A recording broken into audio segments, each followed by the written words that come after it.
بسم اللہ الرحمن الرحیم۔ السلام علیکم۔ یہ کاشانہ بصیرت کا آڈیو بک چینل ہے اور آپ جو کتاب سماعت فرما رہے ہیں اس کا نام ہے درس عقائد۔ اس کی تالیف کی ہے حجت الاسلام المسلمین غلام علی سنجیری نے اور اس کا ترجمہ کیا ہے سید سبطین علی نقوی نے۔ آئیے سنتے ہیں اس درس کا حصہ ماد، درس نمبر 57، ماد جسمانی یا روحانی، صفحہ نمبر 423۔ حصہ نمبر ماد کا حصہ نمبر ہے 3۔ بسم اللہ الرحمن الرحیم۔ کافروں نے کہا کیا تمہیں ایسے شخص کا پتہ بتائیں جو یہ خبر دیتا ہے کہ جب تم مر جاؤ گے اور تمہارے جسم خاک ہو جائیں گے تو تم دوبارہ پیدا کیے جاؤ گے؟ کیا اس نے خدا پر جھوٹ باندھا یا دیوانہ ہے؟ سورہ سبا آیت نمبر 8 اور 7۔ اہداف درس: ماد جسمانی اور ماد روحانی کے معنی سے آشنائی۔ نمبر 2، ماد جسمانی سے متعلق مختلف آراء کا بیان۔ نمبر 3، ماد جسمانی پر دلائل۔ ماد جسمانی یا روحانی۔ ماد کے حوالے سے ایک سوال اور کیا جاتا ہے اور وہ یہ کہ کیا آخرت میں روح کے ساتھ جسم بھی محشور ہوگا؟ اس سوال کے جواب میں کہ کیا انسان جہان آخرت میں جسم کا حامل ہوگا یا نہیں، مسلمانوں کے درمیان درج ذیل آراء موجود ہیں۔ الف، ماد روحانی۔ کچھ مسلمان اعتقاد رکھتے ہیں کہ مرنے کے بعد انسان کا جسم خاک ہو جاتا ہے اور روز قیامت کوئی بھی مخلوق جسم مادی کے ساتھ محشور نہیں ہوگی اور ماد فقط روحانی ہے۔ حوالہ: اہل سنت میں سے متعدد متکلمین ایسا عقیدہ رکھتے ہیں۔ اس کے علاوہ شیعہ حضرات میں مشائی فلاسفہ بھی یہی عقیدہ رکھتے ہیں۔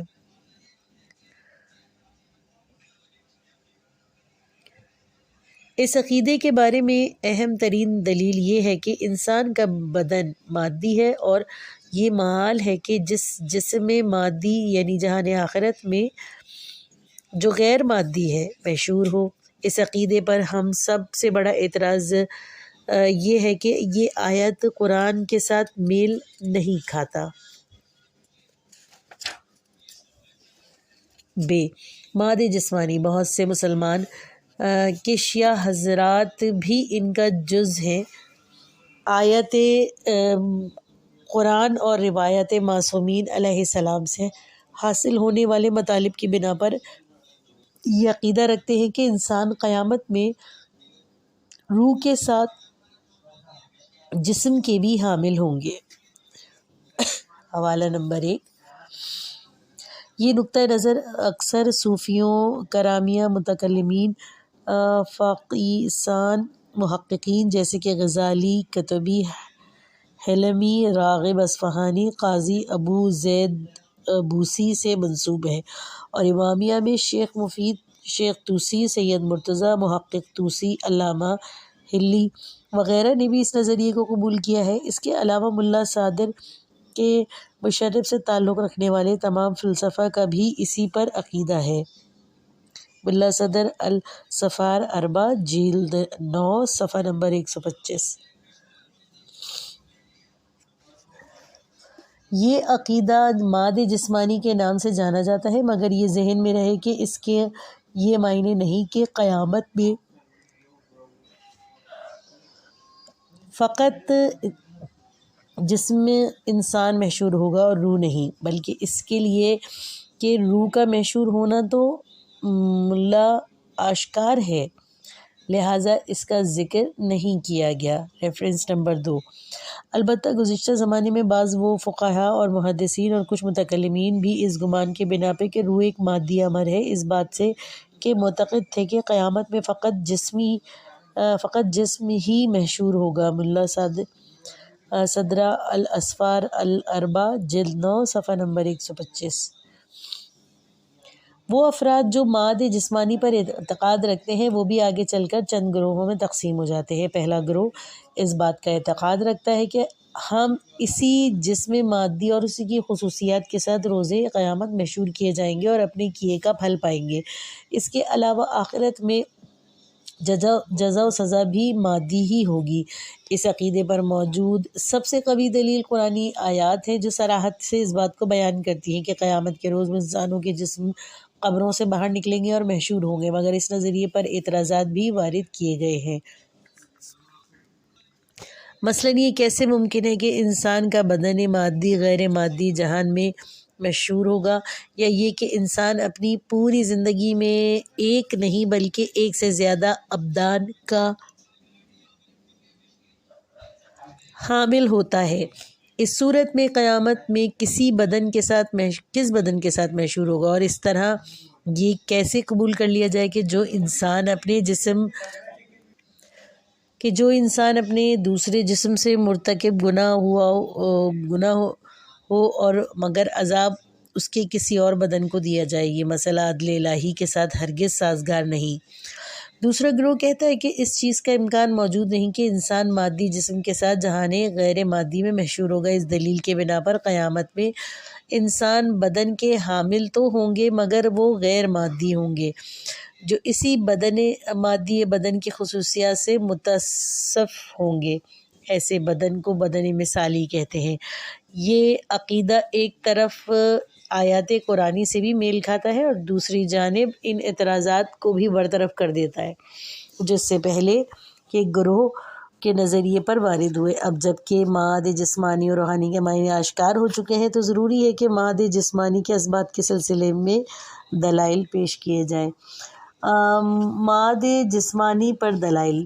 ہم اس سے پہلے معاد کے وجود کو عقلی دلائل سے ثابت کر چکے ہیں، مگر انسان کے عقل معاد سے مربوط مسائل میں اور اس مرحلے تک پہنچ کر متوقف ہو جاتی ہے، اور یہ عقل کی قلمرو سے باہر ہے کہ وہ معاد کی جزیات جسے انسانوں کے قیامت میں حرکت کے مراحل، محشور ہونے کی کیفیت، حساب کتاب کا طریقہ اور جزا و سزا کا ڈھنگ جان سکے۔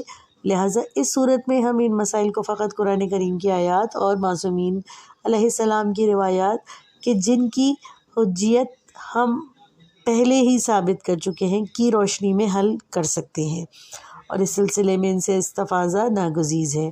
معاد جسمانی کے دلائل بھی اس قبیل سے ہیں، اسی لیے ہم ان آیات و روایات کے مورد تحقیق قرار دیں گے جو کہ معاد جسمانی سے مربوط ہیں۔ ارشاد ہوتا ہے، ترجمہ: کیا انسان یہ سوچتا ہے کہ ہم اس کی ہڈیوں کو اکٹھا نہیں کریں گے؟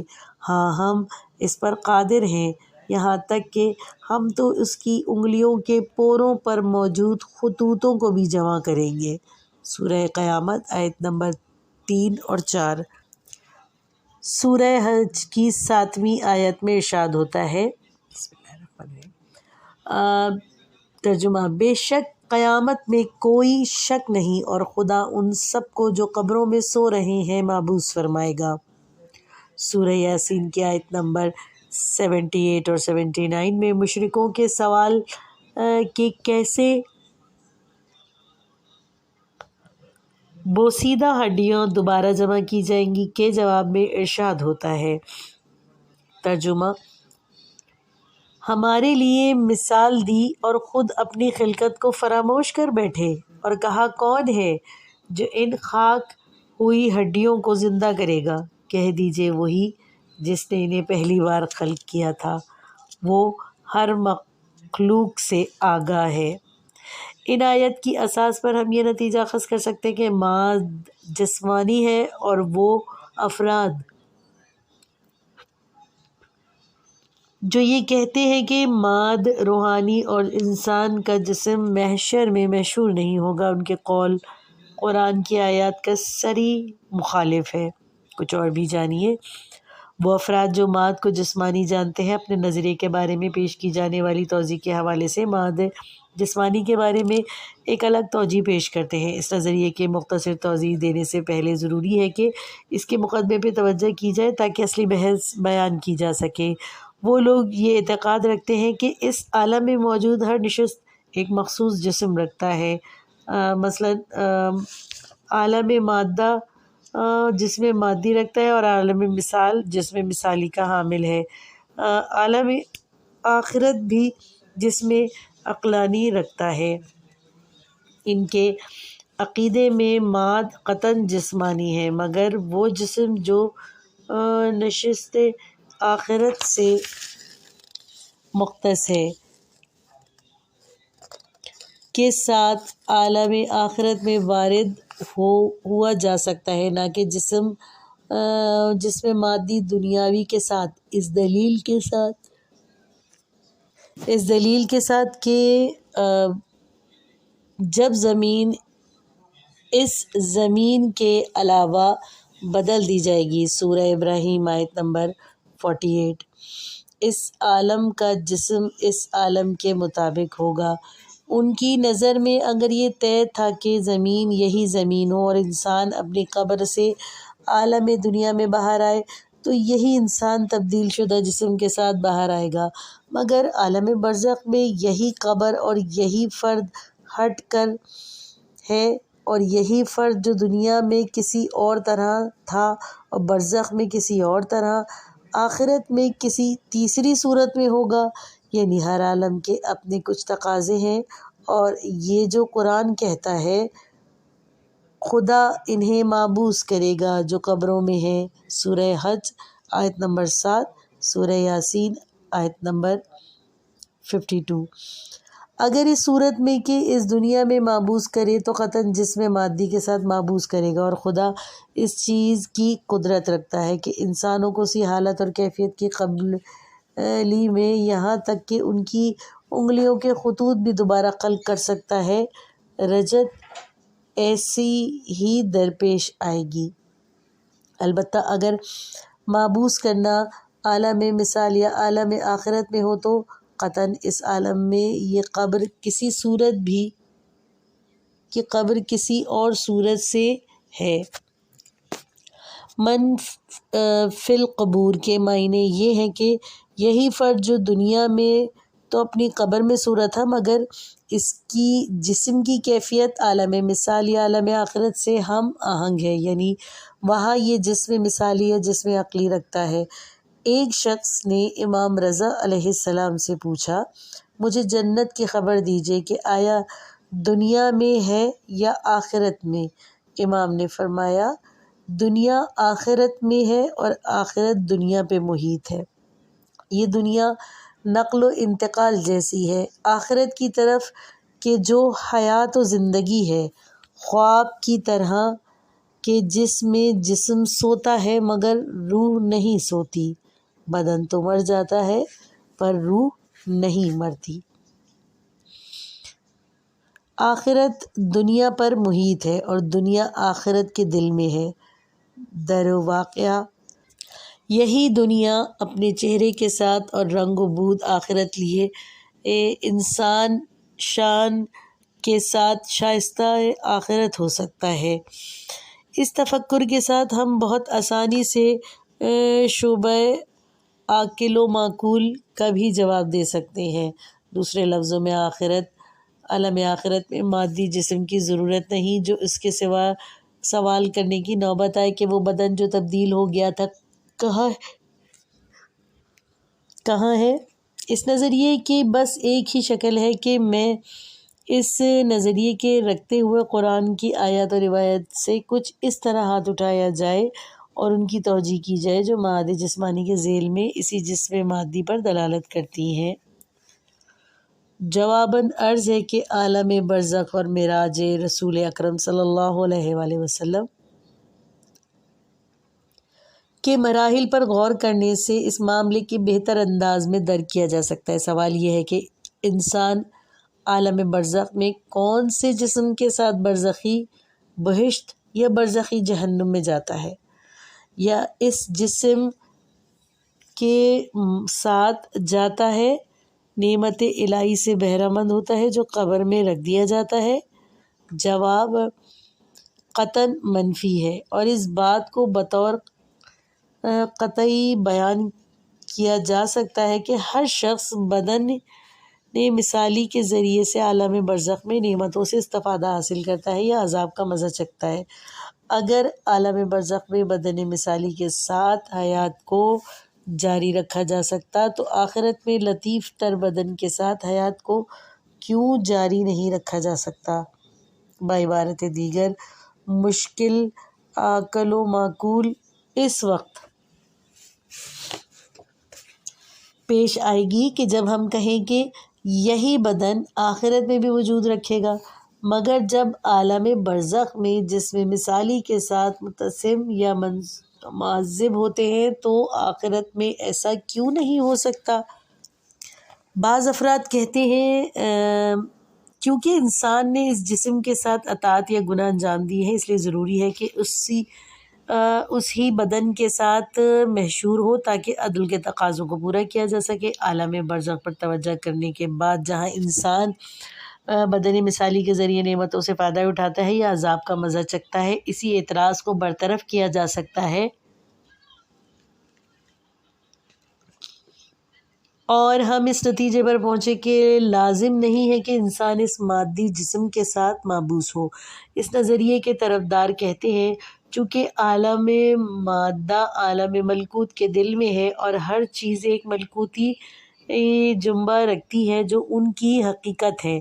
اگر قرآن کہتا ہے جو قبر میں ہے محبوس ہوگا، صحیح ہے، یعنی الف کا برزخی بدن اس کا مادی بدن ہی ہے، مگر ہر نشأ و عالم میں اس لحاظ سے ظہور پذیر ہوتا ہے۔ ایک جملے میں واقعاً جو قبر میں ہے محبوس ہوگا، مگر چونکہ عالم آخرت عالم دنیا پر احاطہ رکھتا ہے تو جو ملک الموت حقیقت قبر میں ہے وہ بدن مثالی ہے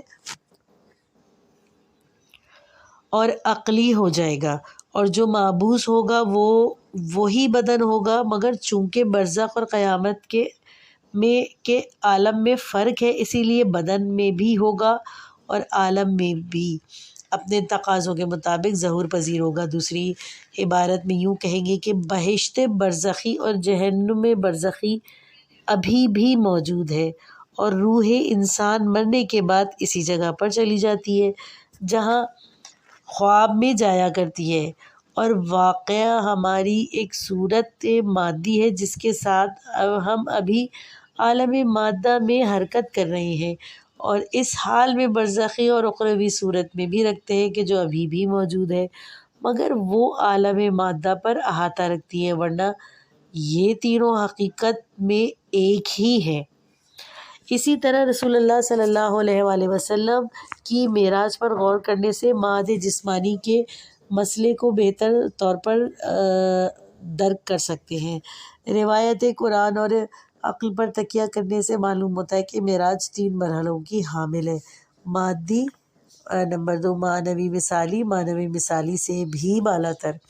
پہلا مرحلہ مکہ سے مسجد اقصیٰ کے جو مادی تھا، جس میں رسول صلی اللہ علیہ وآلہ وسلم نے رات میں حرکت کی، یہاں تک کہ اس مرحلے میں آپ نے راہ میں تجارتی قافلے بھی دیکھے اور بعد میں ان کی خبر بھی دی۔ ریفرنس نمبر 1 الکافل فی التاریخ جلد اول صفحہ نمبر 256۔ دوسرا مرحلہ انبیاء اور ملائکہ مقربین رسول اکرم صلی اللہ علیہ وسلم پر تمثل ہونا، اور آپ کا اور انبیاء فرشتوں کا بات چیت کرنا۔ پہلے آسمان پر جناب حضرت آدم علیہ السلام، دوسرے آسمان پر حضرت عیسیٰ و یحییٰ علیہ السلام، تیسرے پر حضرت یوسف علیہ السلام وغیرہ وغیرہ۔ ریفرنس نمبر 2 شرح قیصری بر فصوص الحکم مقدمہ فصل 6۔ یہ بات روشن ہے کہ انبیاء نے رسول اکرم صلی اللہ علیہ وآلہ وسلم کے لیے جسم مثالی کے ذریعے تمثل پیدا کیا تھا۔ بدن مادی اور بدن آنکھ بدن مثالی کو نہیں دیکھ سکتے تھے، بلکہ بدن مثالی کے ذریعے سے ہی بدن مثالی سے رابطہ قائم کیا جا سکتا ہے۔ نمبر 3 تیسرا مرحلہ یہ وہ مرحلہ ہے کہ حتیٰ ملائکہ جو مجرد موجود ہیں اور ان کا اور کاملہ لطیف ہیں، اس مرحلے تک نہیں پہنچ سکتے اور اس سے اوپر نہیں جا سکتے۔ یہ مرحلہ معنوی مثالی سے بھی بالا تر ہے، جو فوق مثالی سے تعبیر کیا جا سکتا ہے۔ ریفرنس نمبر 1 المیزان جلد 3 صفحہ نمبر 9، مستدرک سفینۃ البحار جلد اول صفحہ نمبر 54، منہاج البراء جلد 3۔ رسول اکرم صلی اللہ علیہ وسلم کی معراج کا دوسرا اور تیسرا مرحلہ اس بات کا پتہ دیتا ہے کہ مرنے کے بعد انسان کی روح جسم مثالی کے ساتھ حیات کو جاری رکھتی ہے اور دوسرے عوالم میں لذات بہش سے بہرہ مند ہوتی ہے۔ اس بیان اور تحقیق کے بعد کہا جا سکتا ہے کہ مادہ جسمانی ہے مگر بدن جسمانی عام ہے بدن مادی و مثالی و عقلانی سے کہ ان میں سے ہر ایک دوسرے پر احاطہ رکھتا ہے، گرچہ حقیقت میں یہ ایک سے زیادہ نہیں ہے۔ بدن مادی بدن مثالی کے دل میں اور بدن مثالی بدن عقلانی کے دل میں ہے، اور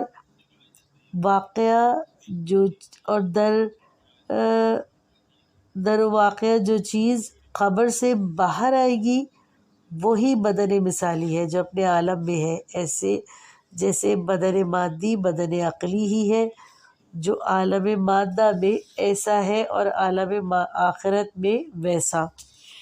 خلاصہ درس: پہلی تقسیم میں کیفیت ماد 3 قسموں میں منقسم ہے: جسمانی و روحانی اور روحانی۔ اخیر کی 2 قسموں میں بھی طرفدار موجود ہیں، کیونکہ کچھ جسم کا عالم آخرت میں جانا محال جانتے ہیں وہ معاد روحانی کے قائل ہو گئے، مگر عالم اسلام میں معاد جسمانی کے معاد روحانی کے مقابل زیادہ طرفدار موجود ہیں، متکلمین اور اکثر فلاسفہ اس کے قائل ہیں۔ نمبر 3 معاد جسمانی روحانی کے طرفدار میں اس کی کیفیت سے متعلق 2 رائے پائی جاتی ہیں۔ ان میں سے کچھ یہ عقیدہ رکھتے ہیں کہ جسم مادی اپنی خصوصیات کے ساتھ آخرت میں محشور ہوگا، جبکہ کچھ کا کہنا ہے کہ یہ مادی جسم ان خصوصیات کے ساتھ جو یہ رکھتا ہے وارد عالم آخرت نہیں ہو سکتا، لہٰذا ضروری ہے کہ روح کسی اور جسم کے ساتھ اس عالم میں محشور ہو جو اسی کے عالم کے تقاضوں کے مطابق ہو۔ نمبر 4 آیات روایات میں بیان ہوا ہے کہ انسان قیامت میں بدن اور روح کے ساتھ محشور ہوگا، جیسے کہ بعض آیات میں قبر کا ذکر ہوا ہے، اور یہ بات واضح ہے کہ جو قبر میں ہے وہ جسم ہے۔